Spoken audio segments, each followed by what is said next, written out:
ಇವರೆಲ್ಲರೂ ಏನು ಹೇಳ್ಬೇಕು ಹೇಳ್ರಿ ಅಂತಾರೆ ಮಾತಾಡೋರಿಗೆ. ನೀವು ಜನಗಣಮನ ನೀವು ಗೂಗಲ್ನಾಗ ಚೆಕ್ ಮಾಡಿ ಮೀನಿಂಗ್ ಚೆಕ್ ಮಾಡ್ಕೊಂಬಿಡ್ರಿ.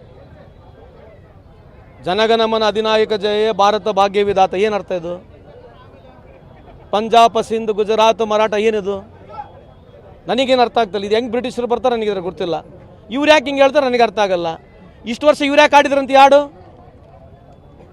ಇಷ್ಟು ವರ್ಷ ಆಡಿಲ್ಲ ಇವ್ರು ಹಾಡು, ಇಷ್ಟು ವರ್ಷ ಆಡಿರಲ್ಲ. ಮತ್ತೆ ಇವ್ರು ಅದಕ್ಕೆ ಹೇಳಿದ್ರಿ, ಇವ್ರು ರಿಯಲ್ ಇಂಡಿಯನ್ಸ್, ಇವರು ರಿಯಲ್ ಆಗಿ ದೇಶಭಕ್ತರು ಇಲ್ಲ ಅಂತಕ್ಕಂಥದ್ದು ಅವರಿಗೆ ಜಸ್ಟಿಫಿಕೇಶನ್ ಮಾಡಕ್ಕೆ ಹೇಳ್ರಿ, ನಮಗೆಲ್ಲ. ನಾವು ಜಸ್ಟಿಫೈ ಮಾಡಕ್ಕೆ ಹೋಗಲ್ಲ. ಒಬ್ಬ ಹಿರಿಯರಾಗಿ ಸ್ಥಾನದಾಗಿದ್ದವರು ಸಭಾಪತಿಗಳಾಗಿದ್ರು, ಅಲ್ಲಿನೂ ಸಹಿತ ರಾಷ್ಟ್ರಗೀತೆ ಹಾಡಿದ್ರು. ಅದೇ ರೀ, ಅದನ್ನ ಯಾಕೆ ನೀವು ಕೇಳ್ಬೇಕು? ನೀವು ಅವಾಗ ಯಾಕೆ ಆಡಿದ್ರೆ ಅಂತ ಕೇಳಬೇಕಾಗಿತ್ತು.